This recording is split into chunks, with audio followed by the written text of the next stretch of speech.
Suatu ketika Rasulullah pernah sambil terharu dan berurai air mata, beliau mengatakan kepada para sahabatnya, "Aku merindukan saudara-saudaraku." Kemudian para sahabat bertanya, "Bukankah kami ini adalah saudara-saudaramu, ya Rasulullah?" Kemudian beliau mengatakan, "Bukan kalian. Kalian adalah para sahabat-sahabatku. Saudara-saudaraku adalah orang-orang yang hidup di mana mereka hidup di masanya setelah aku, dan mereka tidak pernah melihat wajahku, tidak pernah bertemu denganku, tidak pernah menyaksikan aku, akan tetapi kerinduan mereka, kecintaan mereka kepada aku, ya tidak jauh beda ya dengan kecintaan kalian kepada diriku, yakni baginda Rasulullah." Sehingga sesungguhnya beliau itu ya sejak beliau ya ketika beliau masih hidup pun ya masih sudah merindukan diri kita, sudah merindukan umatnya, termasuk kita yang hidup di zaman sekarang ini. Dan kita sadar betapa bahwa kenikmatan iman, kenikmatan Islam yang beliau bawakan kepada kita, itulah yang merupakan pemberian terbesar ya, hadiah terbesar yang beliau berikan kepada kita. Jadi sehingga kelahiran beliau, kedatangan beliau ke muka bumi ini sejatinya, sesungguhnya itu adalah untuk kita semua umatnya. Sehingga memang sekalipun kita memang terpisah oleh jarak, oleh waktu yang sedemikian panjangnya, 14 abad yang silam, sesungguhnya kita bisa merasakan bahwa beliau itu senantiasa membersamai kita, senantiasa berada dalam kehidupan kita. Karena kalau kita kemudian bersalawat, maka itu langsung sampai kepada beliau dan bahkan dijawab langsung oleh beliau. Kalau kita berbuat amal saleh, ya kita rasakan bahwa ketika kita beramal saleh, ketika kita melaksanakan sunnah beliau, ya bahkan ketika kita minum, ya kita makan, kita berdoa dulu, itu kan karena beliau. Kita hari ini bisa melaksanakan sholat subuh, ya karena beliau juga. Karena tuntunan yang beliau bawakan kepada kita semua. Sehingga memang kehidupan kita ini nggak bisa dipisahkan ya, dari baginda Nabi Muhammad SAW. Alhamdulillah jamaah subur rahimani wa rahimakumullah. Selain juga bahwa kita memang kan sudah bersyahadat ya. Kita sudah bersaksi ya, asyhadu an la ilaha illallah, kita bersaksi bahwa Allah adalah zat Tuhan yang menciptakan alam semesta ini termasuk diri kita. Dan kita bersaksi wa asyhadu anna Muhammadan abduhu wa rasuluh, bahwa baginda Rasulullah merupakan nabi dan rasul yang diutus, yang merupakan penyempurna daripada risalah tauhid dari nabi-nabi sebelumnya. Dan kita bersyukur ditakdirkan oleh Allah Subhanahu wa taala menjadi umatnya beliau. Maka kita kemudian terus berusaha memperbaharui ya kecintaan, kerinduan, mahabbah kita. Dan di dalam salawat kita itu sesungguhnya bukan hanya sekedar ucapan salawat dan harapan kita kemudian bisa mendapatkan syafaat kelak di yaumul akhir. Jadi Nabi itu kelak di hari akhirat adalah sosok yang paling sibuk untuk mengurusi kita. Di saat bapak kita, ibu kita, kakek kita sudah memikirkan diri mereka masing-masing. Tapi baginda Rasulullah kelak di hari akhirat adalah sosok yang paling risau, yang paling sibuk memikirkan umatnya, yang menemani umatnya ketika di padang mahsyar, yang menemani umatnya ketika melewati jembatan Sirat, yang menemani umatnya untuk sama-sama minum di telaganya, telaga Kautsar, ya. Kemudian bahkan menemani umatnya untuk ada namanya Yaumus Syafa'ah, ya Yaumul Mizan, hari penimbangan amal-amal saleh. Beliau juga menemani kita. Setelah itu kemudian ketika ditimbang amal-amal itu ternyata masih ada yang nilainya buruk. Ada satu momen di hari akhirat itu disebut dengan Yaumus Syafa'ah, hari pemberian syafaat. Itulah baginda Rasulullah kemudian menahan. Jadi semua nabi-nabi itu mendapatkan 3 doa yang pasti dikabulkan, yang langsung cash dikabulkan begitu ya. Dan rata-rata nabi-nabi itu sudah pada mengambil jatah doa itu. Tapi khusus Rasulullah, kata beliau, aku menyimpan ketiga doa itu khusus buat umatku, agar kemudian kelak di hari akhirat itu bisa menjadi syafaat buat diriku, buat umatku kelak. Nah, jadi disimpan doa yang beliau, jatah doa yang pasti dikabulkan di dunia, kemudian disimpan untuk kita semua kelak di hari akhirat, ya, yang kemudian disebut dengan Yaumus Syafa'ah, hari pemberian syafaat. Bahkan Nabi kemudian menemani umatnya sampai di masuk ke dalam surganya Allah Subhanahu wa taala, berbondong-bondong, karena pintu surga itu tidak akan dibuka kecuali untuk Rasulullah dan umatnya, karena baginda Rasulullah dan umatnya adalah yang lebih didahulukan untuk masuk ke dalam surganya Allah Subhanahu wa taala. Alhamdulillah jamaah subuh rahimani wa rahimakumullah, kita berada di bulan Rabiul Awal, ya beberapa hari lagi kemudian banyak dari kalangan kita kaum muslimin yang memperingati Maulidur Rasul, Maulid Nabi gitu ya, walaupun masih dalam kontroversi dan perdebatan ya, ada yang mendukung, ada yang tidak ya. Sekalipun sebenarnya kalau kita melihat hazanah keilmuan para ulama, memang kesimpulannya itu para ulama mazhab itu tidak mengharamkan itu ya, tidak melarang itu. Bahkan Ibnu Taimiyah dalam kitabnya Majmu'ul Fatawa itu menganggap satu hal yang baik gitu ya. Bahkan para ulama-ulama dari semua mazhab itu menulis kitab ya tentang maulid kan gitu ya. Kalau kita lihat dalam sejarah, memang yang pertama kali mengadakan maulid itu kan memang dari Daulah Fatimiyah, yang notabene mereka adalah Syiah ya. Waktu itu mereka melaksanakan maulid bukan hanya untuk Nabi saja. Mereka mengadakan maulid untuk Ali ya, Sayyidina Ali, untuk Hasan, Husain, sampai kepada imam-imam mereka, imam-imam dalam akidah Syiah mereka. Semua itu dilaksanakan maulidnya. Ya, cuman ketika nanti Daulah Fatimiyah itu dikalahkan oleh kaum Ahlus Sunnah yang dipimpin oleh Salahuddin Al-Ayyubi, ya, dan itu pun proses mengalahkannya juga dengan cara yang tidak tidak dengan cara ya, jadi dengan cara pelan-pelan itu.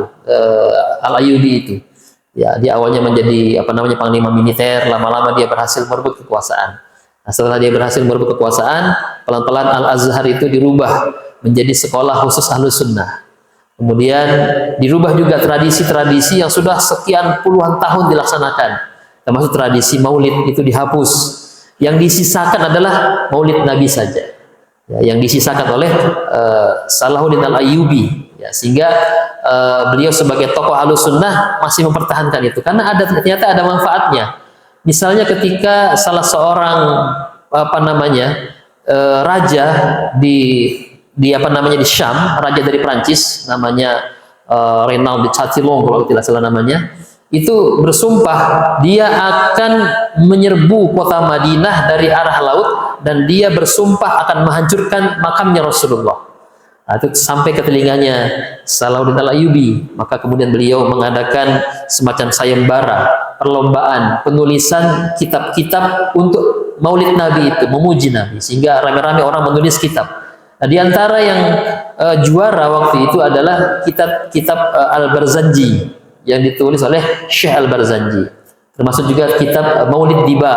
Itu yang kitab-kitab yang menjadi juara waktu itu, perlombaan dari acara Maulid Nabi itu. Dan itulah ketika itu dibacakan, digelorakan, berhasil mengumpulkan banyak sekali, ratusan ribu ya kaum muslimin untuk membela Nabi, untuk kemudian berperang di perang salib untuk merebut Baitul Maqdis, Palestina ya, Baitul Maqdis dari orang-orang Nasrani. Jadi ada manfaatnya ternyata ya peringatan Maulid Nabi waktu itu, dan itu dimanfaatkan dengan baik oleh Salahuddin Al-Ayyubi untuk bisa merebut kembali itu Baitul Maqdis. Sehingga ya kita tentu tidak perlu terjerumus ke dalam kontroversi. Memang kan ada yang mengatakan Maulid Nabi itu mirip-mirip ya, meniru dengan orang Nasrani ya, dengan acara Natalnya kan begitu. Ya tentu, sehingga ya kita tidak boleh terseret ke dalam perdebatan saling mengklaim mana yang benar mana yang salah gitu ya, karena itu tentu tidak kontraproduktif ya untuk ukhuwah umat Islam ke depannya. Ya artinya bahwa ya banyak juga ulama yang membolehkan, sekalipun juga ada ulama yang kemudian menganggap itu tidak pernah diajarkan oleh Nabi sendiri. Salah satu dalil yang memang masyhur yang dipakai, kenapa kita harus bergembira dengan kelahiran Nabi itu. Jadi ketika wafatnya Abu Lahab, ya, itu kan saking apa namanya, buruknya itu perlakuan pamannya Nabi Abu Lahab kepada baginda Rasulullah sampai turun ayat tabat yada itu. Ya, artinya teguran yang sangat keras ya kepada Abu Lahab dan istrinya Ummu Jamil. Dan ketika Abu Lahab itu wafat, maka saudaranya, pamannya Nabi juga namanya Al-Abbas bin Abdul Muthalib itu bermimpi ketemu dengan saudaranya itu Abu Lahab itu. Bagaimana kabarmu wahai Abu Lahab? Ya. Kemudian dikatakan, ya aku saat ini sedang disiksa oleh Allah Subhanahu wa taala. Kemudian bagaimana dengan siksaan itu? Apakah engkau ya artinya merasakan penderitaan yang luar biasa dengan siksaan itu? Kemudian kata Abu Lahab dalam mimpinya Al-Abbas itu, khusus di hari Senin Allah Subhanahu wa taala meringankan siksa untukku. Kemudian ada apa dengan hari Senin? Karena di hari Senin itu aku pernah bergembira. Jadi ketika lahir itu baginda Rasulullah di hari Senin 12 Rabiul Awal 570 atau 571 Masehi atau tahun gajah, larilah itu Suwaibah. Suwaibah ini budak perempuan daripada Abu Lahab, datang ke rumahnya Abu Lahab. Wahai Abu Lahab, wahai Abu Lahab, Aminah sudah lahiran, kemenakanmu sudah lahir, putranya Abdullah, ya, putra daripada saudaranya kan ya. Maka dia gembira sekali dengan lahirnya kemenakannya yang lahir dalam keadaan yatim, yang nggak punya bapak itu ya. Akhirnya kemudian dia bahagia sekali, gembira sekali di hari Senin itu. Maka dia katakan, wahai Suwaibah, hari ini engkau saya merdekakan. Jadi karena kegembiranya itu, budak kesayangannya itu dia merdekakan. Dan pergilah engkau ke sana, susukan itu bayi itu. Disuruh untuk menyusui Nabi. Makanya yang menyusui Nabi sebelum kepada Halimatus Sa'diyah adalah Suwaibah. Ya, jadi karena dia pernah gembira di hari Senin dengan kelahiran Nabi, maka Allah sampai kemudian meringankan siksanya. Nah, ini salah satu dalil yang kemudian yang mendasari kenapa kita harus bergembira. Ya, tentu juga bagi yang tidak melaksanakan Maulid pun juga harus bergembira ya dengan kelahiran Nabi, karena ya kelahiran beliau itu ke muka bumi ini adalah satu hal yang sangat luar biasa dalam kehidupan kita. Kenikmatan iman Islam ini bisa sampai kepada kita ya karena beliau terlahir ke muka bumi ini. Alhamdulillah jamaah subuh rahimani wa rahimakumullah. Jadi ya insyaallah pada subuh hari ini kami akan sampaikan sekilas ya tentang bagaimana situasi kelahiran Nabi itu, bagaimana penjelasan para ulama dalam kitab-kitab sirah nabawiyah tentang bagaimana kelahiran beliau. Alhamdulillah jamaah subuh rahimani wa rahimakumullah, dan disebut dalam surah Ad-Duha ya di ayat yang ke-6, a'udzubillahi minasyaitonirrajim, alam yajidka yatiman fa'awa. Bukankah dia Allah mendapati engkau wahai Muhammad dalam keadaan yatim lalu engkau dipelihara. Jadi memang sudah disetting sedemikian rupa ya. Allah sudah mengatur bahwa Nabi terakhir itu akan terlahir dalam keadaan yatim ya. Dan itu sudah ada dalam kitab-kitab sebelumnya. Makanya ketika nanti ada penjelasan ketika Abu Thalib membawa Nabi yang masih kecil pergi berdagang ke negeri Syam, usianya masih sekitar 12 tahunan ya. Kira-kira sekarang usia kelas 1 SD gitu ya. Masih SD gitu ya. 12 tahun. Nah, ketika itu sempat ketemu dengan pendeta Buhairah ya. Kata pendeta Buhairah, siapa ini? Ya, dia adalah anak saya, kata Abu Thalib. Kata Buhairah, bukan, dia bukan anakmu. Setelah diperiksa di tubuhnya ada tanda kenabian, dia bukan anakmu. Dia pasti terlahir dalam keadaan yatim. Ya. Jadi karena pendeta Buhairah sudah tahu bahwa Nabi terakhir itu memang terlahir dalam keadaan yatim. Alhamdulillah jamaah subuh rahimani wa rahimakumullah. Jadi Ibunda Aminah memang ketika mengandung Nabi itu, jadi memang ya, jadi setelah menikah antara Abdullah dengan Aminah, ya, mungkin sudah pernah kami sampaikan juga, setelah beliau Abdullah itu berhasil lolos ya dari pembunuhan ya, dari pengorbanan, dan dikorbankan dengan 100 ekor unta. Kemudian akhirnya dibawalah Abdullah ini oleh ayahnya Abdul Muthalib ke rumahnya Aminah ya, di perkampungannya Bani Zuhra, dijadikan istri ya. Maka dinikahkanlah dia dengan Aminah binti Wahab.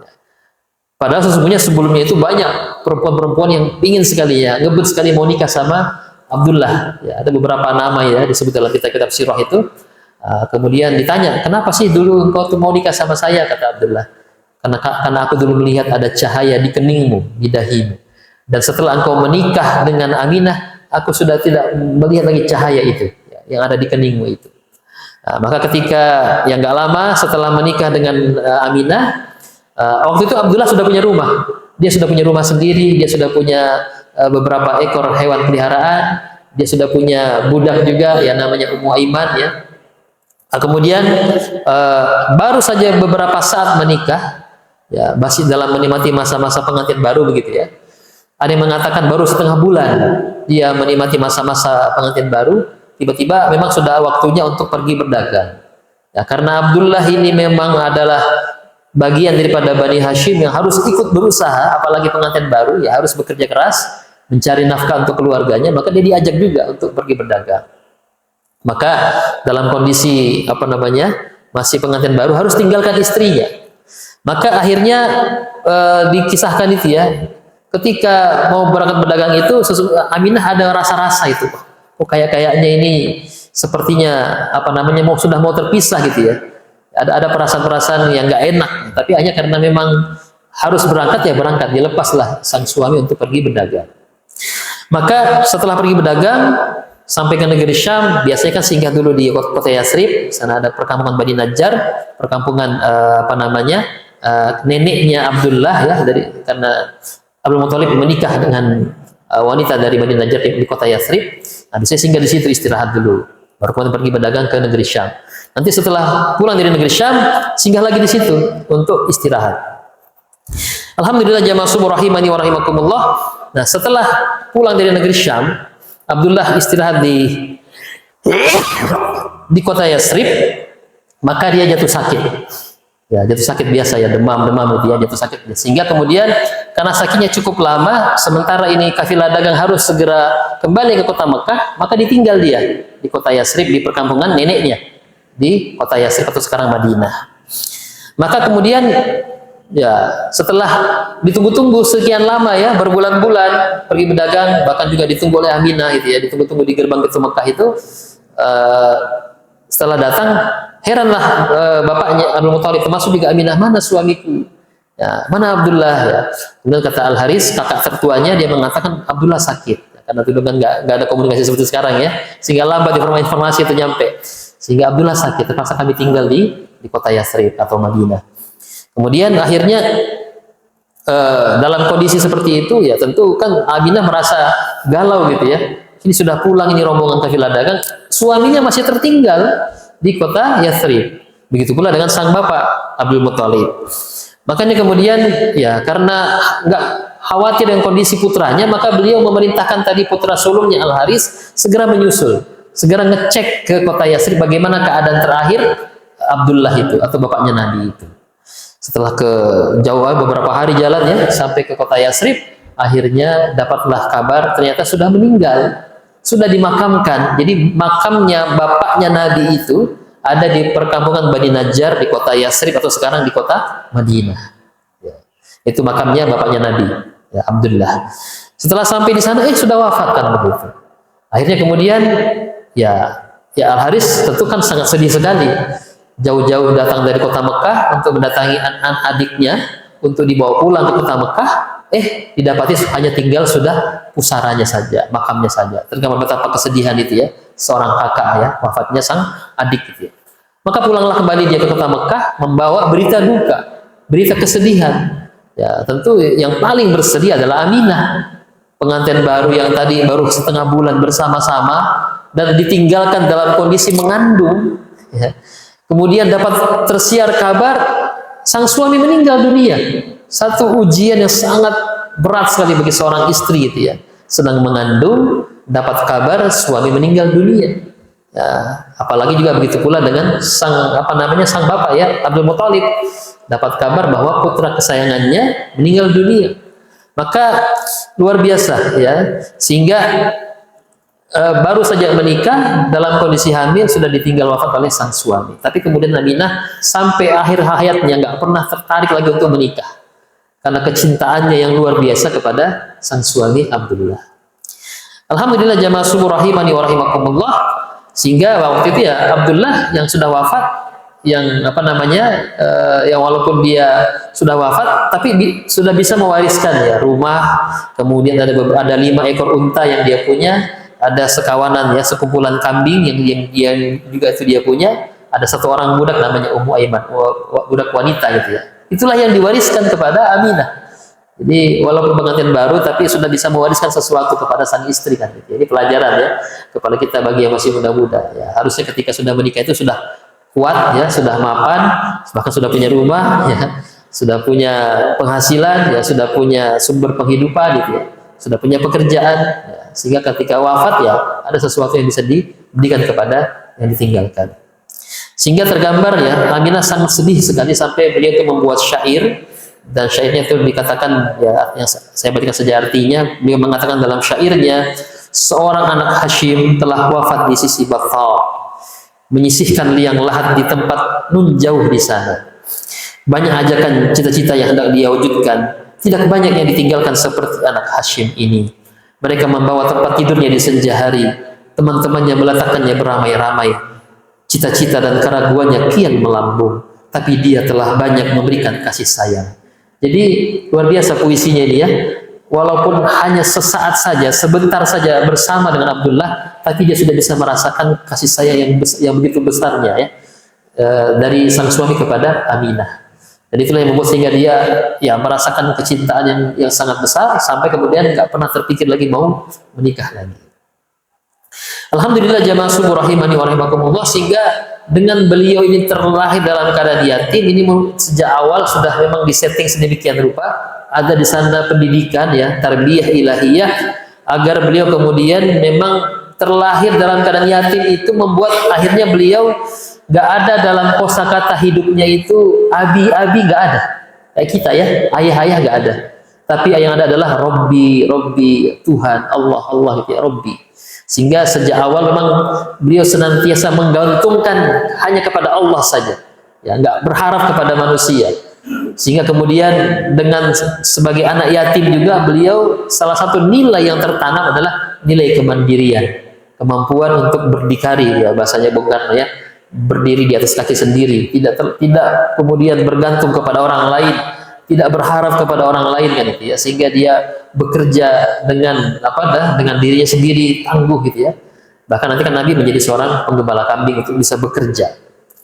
Alhamdulillah, sehingga dengan beliau terlahir dalam keadaan yatim itu, selain punya jiwa kemandirian, beliau punya kepekaan sebagai seorang anak yang nggak punya bapak, sehingga ketika ketemu dengan anak yatim pun dia punya perhatian yang luar biasa kepada anak-anak yatim.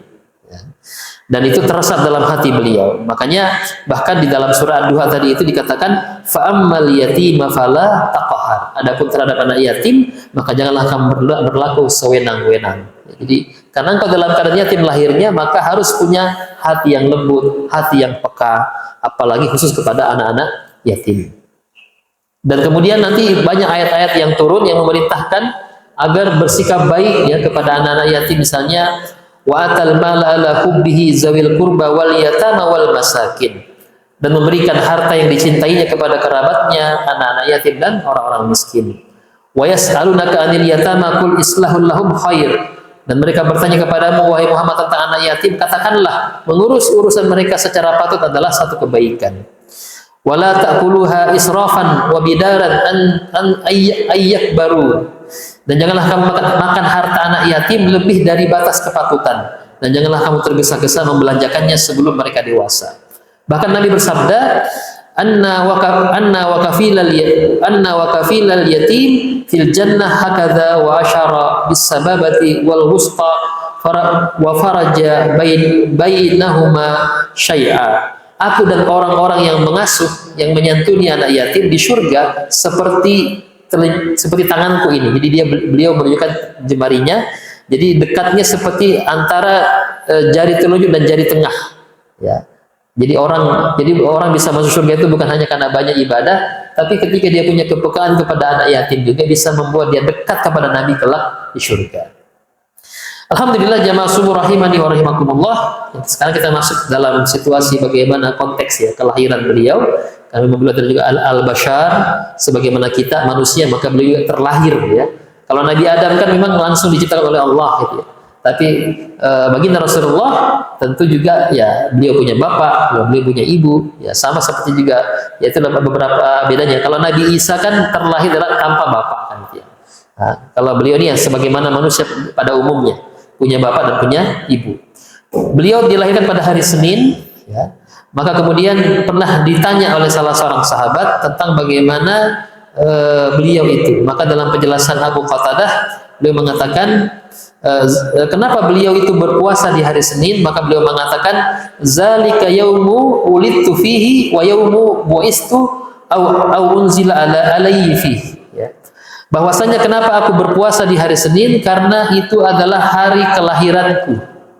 Jadi beliau itu ya bahasa kita mungkin ya bergembira, berbahagia, bersyukur setiap pekannya. Ya, mensyukuri hari lahirnya dalam setiap pekannya. Nah, di hari Senin itu maka beliau berpuasa. Aku lahir di hari Senin, kemudian juga aku dinyatakan dilantik sebagai nabi dan rasul juga di hari Senin, dan juga kemudian Allah menurunkan Al-Quran juga di hari Senin. Maka beliau bersyukur berpuasa di hari Senin. Kemudian beliau itu lahir di tanggal 12 Rabiul Awal di tahun gajah. Ini sudah kami jelaskan ya kenapa disebut dengan tahun gajah ketika Abrahah itu menyerbu kota Mekah. Beliau mengatakan disebut dalam kitab Sirah Ibnu Ishaq, ulida Rasulullah sallallahu alaihi wasallam yaumal isnain lil isnata asyarata lailatan khalat min syahri Rabiul Awal ammal fi'l.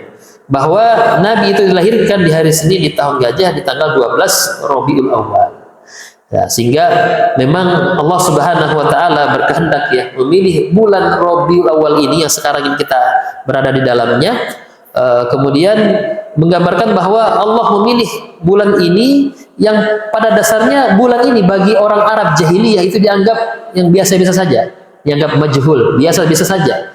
Tidak dimuliakan sebagaimana bulan Rajab, bulan Zulqa'dah, bulan Zulhijjah dan bulan Muharram yang disebut sebagai 4 bulan yang mereka muliakan. Justru Allah memilih bulan Rabiul Awal. Justru ketika lahir di bulan ini, akhirnya bulan ini pun menjadi mulia juga, sehingga disebut oleh para ulama disebut sebagai bulan Rabiul Anwar, bulan yang penuh dengan cahaya, dengan lahirnya baginda Rasulullah. Begitu pula dengan bulan Ramadan, itu kan dianggap biasa-biasa saja oleh orang-orang Arab. Tapi ketika turun Al-Quran di bulan Ramadan, membuat bulan yang biasa menjadi bulan yang paling mulia. Ya. Alhamdulillah jamaah subuh rahimani wa rahimakumullah. Kemudian bagaimana ketika beliau itu dilahirkan, sebagaimana penjelasannya Abu Umamah, beliau bersabda, ra'at ummi ka'annaha kharaja minha nuru ab'ad minhu kusurus syam. Jadi ketika aku dilahirkan seakan-akan ibuku Aminah melihat ada cahaya yang keluar dari dirinya. Jadi ketika lahir jasadnya beliau itu, ibunya juga seperti melihat cahaya yang sangat terang benderang. Yang dengan cahaya itu beliau bisa seolah-olah melihat dinding-dinding istana di negeri Syam. Saking besarnya itu cahaya, saking gemerlapnya itu cahaya ketika lahirnya putranya itu. Ya, maka tadi disebut oleh para ulama ini adalah bulan Rabiul Anwar, bulan yang penuh dengan cahaya. Alhamdulillah juga disebut dalam hadis sahih yang lain bahwa aku itu dilahirkan yang pertama karena doa daripada ayahku Ibrahim, kakekku Ibrahim. Yang kedua adalah berita gembira yang disampaikan oleh Nabi Isa kepada murid-muridnya. Jadi ketika Nabi Isa itu dibaptis oleh Nabi Yahya di Sungai Yordan, datanglah orang-orang Bani Israel menanyakan, apakah engkau itu adalah Nabi terakhir itu? Beliau mengatakan, bukan saya. Ismuhu Ahmad, namanya adalah Ahmad. Disebut ciri-cirinya dan sebagainya. Dengan penuh kegembiraan, dengan penuh senyum waktu itu. Nah, itu kata beliau. Berita gembira yang disampaikan oleh Nabi Isa kepada murid-muridnya. Yang ketiga adalah mimpi-mimpi yang dialami oleh ibuku. Nah, makanya dalam beberapa kitab-kitab Maulid itu kan ya, ada yang menyebut bahwa di bulan pertama ya Aminah bermimpi didatangi oleh Nabi Adam, Nabi Syits, ya, Nabi Hud, Nabi Nuh, ya, kemudian Nabi Ibrahim. Terus terakhir itu di bulan yang ke-12 didatangi oleh Nabi Isa alaihissalam.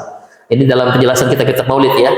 Artinya bahwa bisa jadi yang dimaksud dalam mimpi-mimpi ibuku adalah mimpinya Aminah ketika mengandung baginda Rasulullah. Dan itu ketika dikandung nggak seperti ibu pada umumnya, nggak merasakan seperti orang yang tidak sedang hamil, saking ringannya perasaan beliau ketika itu.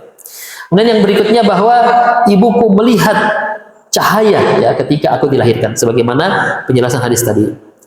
Kemudian ketika beliau dilahirkan, ada beberapa wanita-wanita yang hadir ya, yang membantu beliau. Di antaranya yang sangat masyhur adalah Asy-Syifa Ummu Abdurrahman bin Auf. Berarti ibunya sahabat Abdurrahman bin Auf dan ditemani oleh budak perempuan yang ada di rumahnya beliau, yakni Ummu Aiman ya, yang nanti dimerdekakan oleh baginda Rasulullah. Maka ketika jadi lahirnya itu di di waktu fajar, dan ketika sampai info lahirnya itu segera disampaikan kepada Abdul Muthalib, kakeknya. Ketika itu Abdul Muthalib sedang tawaf dan tawafnya belum selesai, baru separuh tawaf dapat kabar bahwa telah lahiran Aminah. Maka beliau pending tawafnya, langsung pergi ke rumahnya Abdullah atau rumahnya Aminah. Diambil itu bayi ya, kemudian dibawa ke Ka'bah dan beliau selesaikan tawafnya dengan sambil menggendong bayi itu. Ya. Kemudian setelah itu sesuai ilham yang datang kepada beliau, aku memberi cucuku ini dengan nama Muhammad. Ya, diberi nama Muhammad. Maka kemudian ya dan dipilih nama Muhammad adalah nama yang waktu itu adalah nama yang jarang sekali orang pakai ya, nama yang tidak umum. Dan kemudian setelah tadi ada juga kisah tentang bagaimana Abu Lahab yang saking gembiranya kemudian dia memerdekakan budak kesayangannya Suwaibah. Lalu setelah itu kemudian beliau dihitan oleh kakeknya sendiri dan juga diakikohi di hari ke-7 ya, sebagaimana tradisi Arab yang sudah ada ketika itu. Alhamdulillah jamaah subuh rahimani wa rahimakumullah. Dan sekarang kalau kita pergi umroh atau haji, itu masih bisa menyaksikan di mana posisi lahirnya Nabi itu, di mana bangunan atau rumah di mana Nabi lahir itu. Nah, nanti kalau kita ke kalau sa'i ya, nah, kalau sudah sampai di Marwah, itu keluar sedikit itu ada bangunan agak besar, itu perpustakaan, ya perpustakaan, dan disitulah rumah tempat lahirnya baginda Rasulullah, yang hingga hari ini masih dipertahankan oleh kerajaan Saudi Arabia. Jadi orang kalau mau lihat tempat lahirnya Nabi ya datang ke situ saja, ke sebuah perpustakaan di dekat Bukit Marwah. Alhamdulillah jamaah subuh rahimani wa rahimakumullah. Kemudian dengan lahirnya beliau, ya tentu ini kan bukan kelahiran yang biasa-biasa saja, apalagi kalau kemarin sudah kami sampaikan juga bahwa ada kisah-kisah yang melatar belakangi sebelum lahirnya beliau itu. Ada banyak peristiwa-peristiwa yang kemudian membersamai kelahiran beliau itu. Yang pertama, pada hari tersebut, ya di hari lahirnya beliau di hari Senin itu, orang-orang Yahudi itu kan punya pemahaman ya tentang bagaimana rasi-rasi bintang. Ya, mereka sudah memahami yang namanya ilmu astronomi. Disambung juga dengan apa-apa yang ada dalam kitab mereka, bahwa di langit itu ada namanya rasi bintang Ahmad. Ya, ada rasi bintang Ahmad. Dan mereka sangat paham bedanya antara rasi bintang yang ada itu. Kalau sudah muncul itu berarti sudah lahir itu Nabi terakhir itu. Nah, ketika itu orang Yahudi yang ada di kota Mekah itu menyaksikan di di langit kok ada rasi bintang yang berbeda, dan dia sangat yakin bahwa itu adalah bintang Ahmad. Makanya dia langsung berteriak, "Hadza najmu Ahmad. Hadza najmu Ahmad." Itu adalah bintang Ahmad. Sudah lahir ini. Lahir sudah ini Nabi terakhir ini. Ya, jadi yang memvalidasi, yang kemudian membenarkan kelahiran Nabi terakhir itu adalah orang-orang Yahudi yang punya ilmu tentang Nabi itu. Ya, hadza najmu Ahmad. Sudah lahir ini. Makanya dikatakan setelah itu dia kasak-kusuk ya mencari mana-mana bayi yang baru lahir itu ya. Sampai dikatakan kemudian mereka bisa masuk ke rumahnya Aminah. Ada yang mengatakan Allah menjaga dari gangguan orang Yahudi sehingga nggak sampai ketahuan itu dari orang-orang Yahudi. Tapi hanya belakang kemudian hanya ketahuan juga ketika dicek di tubuhnya ada khatamun nubuwah ya, stempel kenabian di bagian punggung beliau, sehingga mereka sangat yakin ini cucumu Abdul Muthalib ini adalah calon nabi ya, nabi terakhir yang ditunggu-tunggu oleh zaman oleh umat ini. Maka kemudian akhirnya ini salah satu penguat ya daripada kelahiran beliau itu, bahwa orang Yahudi pun menguatkan dengan ada pergeseran bintang di langit yang mereka sebut sebagai Najmu Ahmad, bintang Ahmad. Kemudian ketika beliau lahir juga digambarkan jadi kan ketika itu ada dua kerajaan besar ya, ada kerajaan Romawi dan kerajaan Persia. Di Persia itu tiba-tiba api yang disembah-sembah oleh orang-orang Majusi, ya, api suci mereka itu tiba-tiba padam. tiba-tiba sekonyong-konyong padam tanpa ada sebab, tiba-tiba mati itu api. Mereka kaget, loh kok mati ini api yang mereka sembah-sembah itu ya. Kemudian digambarkan juga tiba-tiba ada gempa, ya direspon oleh alam, ada gempa besar yang membuat akhirnya balkon-balkon istana di Kisra itu runtuh. Ya, di Persia runtuh karena gempa itu. Artinya gempanya tidak terlalu besar, tapi membuat kemudian bagian daripada istana itu rontok. Kemudian disebut juga bahwa beberapa gereja yang ada di Syam itu balkonnya juga runtuh juga, ya, karena ada gempa juga di daerah Syam. Nah, ini respon yang sifatnya alam ya. Bahkan dikatakan juga ada sebuah danau di wilayah Irak. Ya, danau itu yang nggak pernah mengering, tiba-tiba mengering ya, dengan lahirnya beliau itu. Ya. Nah, ini riwayat yang menggambarkan situasi-situasi alam ya yang terjadi ketika lahirnya baginda Rasulullah. Alhamdulillah jamaah subuh rahimani wa rahimakumullah. Nah, setelah beliau lahir ya sebagaimana biasanya kan langsung diberi nama itu ya, seperti sebagaimana kita juga diberi nama. Beliau atas ilham yang sampai kepada kakeknya Abdul Muthalib diberi nama Muhammad, sosok yang selalu terpuji ya. Jadi kalau kita beri nama anak kita itu kasih nama Muhammad itu yang M-nya 2 ya, jangan cuma satu M-nya, Muhammad gitu ya. Ada salah seorang tokoh di Indonesia ini namanya tuh GM ya, Gunawan Muhammad, itu kan hanya satu. Kalau M-nya hanya satu itu kan berarti ya bukan sesuatu yang dipuji terus-menerus. Jadi kalau Muhammad adalah sesuatu yang terpuji terus-menerus itu ya. Ya, jadi bentuk daripada isim maf'ul hammada, memuji, sehingga bermakna yang terpuji. Dan ketika ada tasydid, ya, ada M-nya 2 itu, maka bermakna berulangnya itu pujian terus-menerus, terus sampai kapanpun kan begitu. Sehingga ketika disebut nama Muhammad berarti beliau itu adalah sosok yang terpuji secara konstan ya, secara berkesinambungan, secara terus-menerus sampai kapanpun. Makanya nanti ketika beliau itu sudah berdakwah, orang-orang Quraisy pusing. Kayak apa ini Muhammad? Namanya sudah Muhammad kan itu ya. Sehingga makanya Abu Jahal itu nggak pernah manggil dia Muhammad. Karena kalau panggil dia Muhammad ya sedang memuji Nabi kan begitu. Muhammad adalah pembohong, nggak bisa kan dia. Karena masa orang yang senantiasa terpuji kok berbohong kan begitu. Maka sering itu dipanggil dengan panggilan yang lain ya. Jadi makanya dari namanya saja itu sudah tergambar bahwa beliau adalah sosok yang sangat terpuji. Bahkan terpuji secara sebelum menjadi nabi pun kan sudah menjadi sosok yang sangat terpuji. Makanya mendapat gelar ya dari orang-orang kafir Quraisy sebagai as-sadiqul amin, orang yang betul-betul amanah, orang yang betul-betul terpuji, yang sangat baik akhlaknya. Tapi ketika beliau sudah berdakwah jadi nabi, malah kemudian orang-orang kafir Quraisy mengubah itu ya. Tiba-tiba berubah persepsi mereka itu sehingga menuduh dia sebagai tukang sihir lah, ya, pendusta lah dan sebagainya. Makanya ketika beliau berdakwah, lagi-lagi Allah menguatkan beliau itu ketika turunnya surah Al-Qalam, beliau dikatakan dalam surah Al-Qalam, wa innaka la'ala khuluqin 'azim. Dan sungguh kamu itu benar-benar memiliki budi pekerti yang agung wahai Muhammad. Jadi itu luar biasa. Jadi wa innaka la'alla itu kan bertubi-tubi penguatan-penguatan dari Allah itu. Sungguh itu ya. Berulang-ulang itu dikuatkan wa innaka la'alla ya, menggambarkan betapa nggak ada di muka bumi ini orang yang punya budi pekerti yang agung seperti engkau wahai Muhammad kan gitu. Nanti kan kalau kita baca kisah-kisah kan banyak ya tergambar betapa agungnya akhlak beliau itu. Contoh misalnya ya suatu ketika Aisyah ya membuatkan minuman, mungkin teh kayak gini ya, bukan minuman. Nah, ketika diminum sama Nabi, biasanya Nabi itu kalau minum 1 teguk 2 teguk itu dikasih ke Aisyah.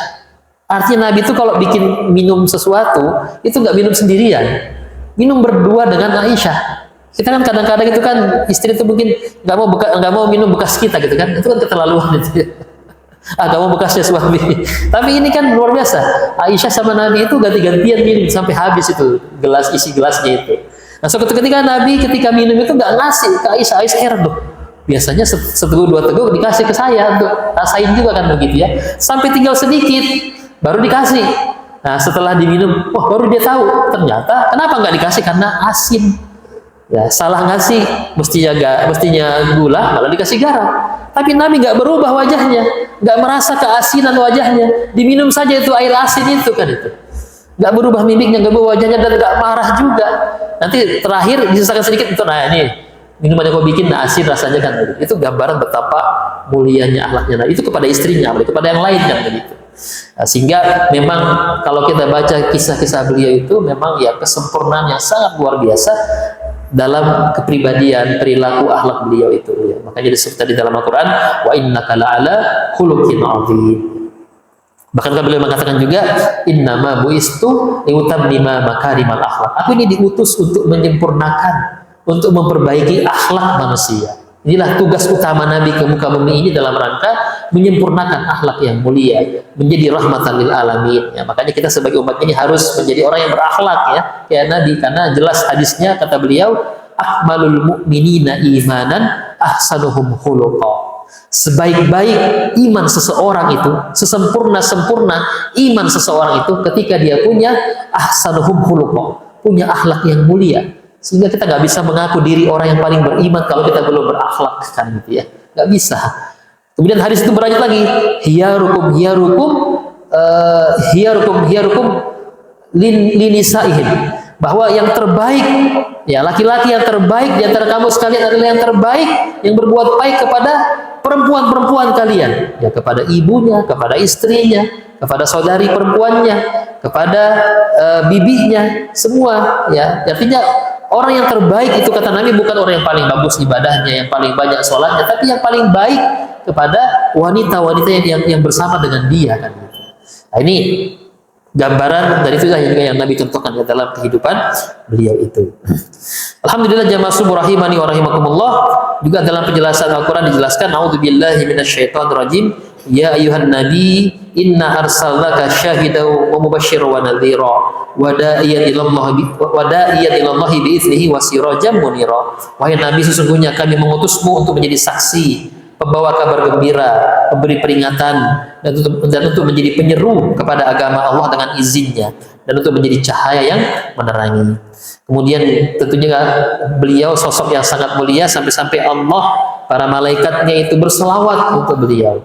Innallaha wa malaikatahu yusholluna 'alan nabi ya ayyuhalladzina amanu shallu 'alaihi wa sallimu taslima. Sesungguhnya Allah dan para malaikatnya, bahkan disebut dalam hadis-hadis ya, semua makhluk, hewan-hewan di lautan, ikan-ikan di lautan, semua makhluk di muka bumi ini, pohon-pohon, semuanya bersalawat untuk beliau.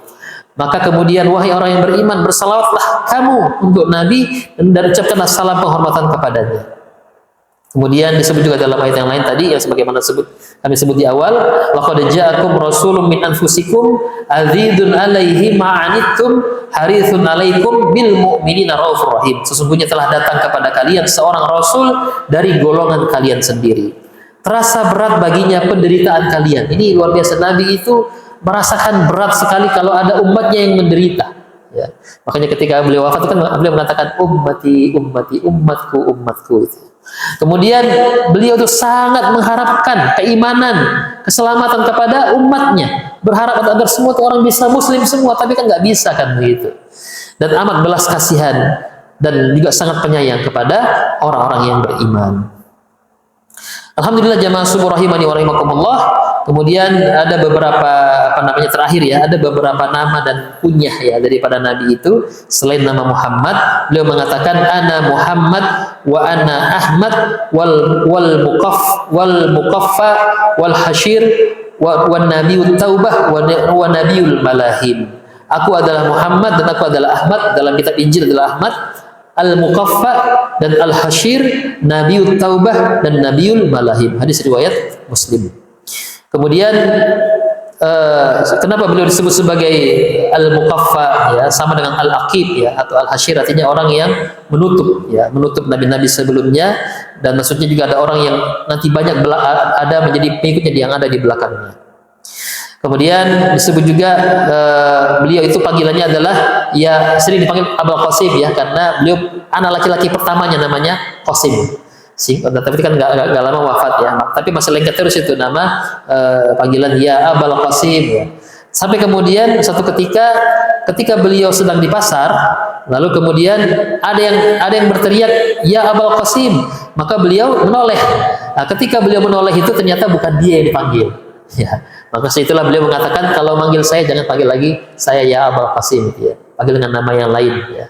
Nah, maka salah satu panggilan beliau adalah ya Abul Qasim juga.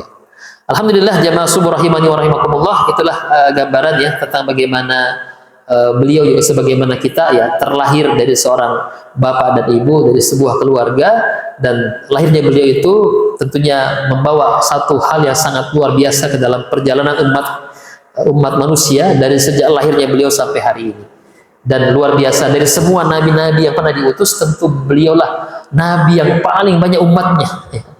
Kalau nabi-nabi yang lain kan terbatas ya masanya, sehingga terbatas juga jumlah kaumnya. Nah, Nabi ini kan 14 abad yang silam sudah berdakwah sampai sekarang, sampai hari kiamat, sehingga tergambar betapa besarnya, betapa banyaknya umat beliau itu. Bahkan beliau mengatakan kalian harus banyak-banyak anaknya ya, karena nanti semua nabi-nabi itu di hari kiamat berbangga-bangga ya dengan banyaknya umatnya kan gitu.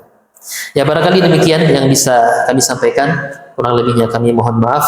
Subhanaka la ilma lana illa ma 'allamtana innaka antal alimul hakim. Assalamualaikum warahmatullahi wabarakatuh.